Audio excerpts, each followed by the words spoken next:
নাহমাদুহু ওয়া নুসাল্লি আলা রাসূলিহিল কারীম আম্মা বাদ। জ্ঞান বিদ্যা বৃদ্ধি পাওয়ার আমল।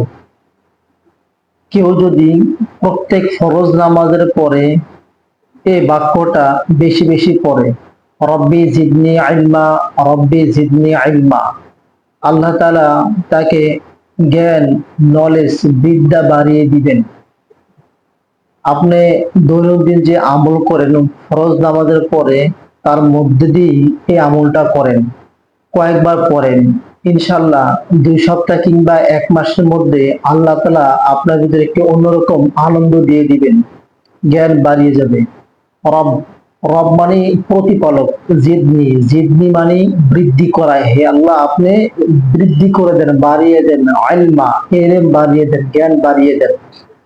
আর যদি কেউ জানা বিষয়ের উপর আমল করে, সে যা জেনেছে, অবগত হয়েছে, আলেম হয়েছে, আল্লাহ তাআলা তাকে অজানা বা অদ্ভুত এলেম দান করবেন। যে এলেম বা যে জ্ঞান বিদ্যা মানুষের সামনে প্রকাশ করলে মানুষ হতভম্ব হয়ে তাকিয়ে থাকবে, অবাক দৃষ্টিতে দেখবে, কারণ সে জানা বিষয়ের উপর আমল করেছে। আর মূল মাকসাদ তো এটাই, যদি জানা বিষয়ের উপর আমল করে আল্লাহ তাআলা তাকে অন্যরকম একটি বিষয় দান করবেন, যেটা দ্বারা সে সমাজের মানুষকে সমাজের মানুষকে প্রচার করবে আর মানুষ তার প্রতি আন্তরিকতা হবে। প্রিয় ভাই, আপনি দৈনন্দিন যে আমলগুলো করেন তার ভিতরে এই আমলটা চালিয়ে দেন। আমল না করলে আপনি বুঝবেন না, কারণ এলেম বিদ্যা, এই নলেজ, জ্ঞান না থাকার কারণে মানুষের আচরণ বা মানুষের ক্যারেক্টার পশুত্বের কাছে চলে যায়।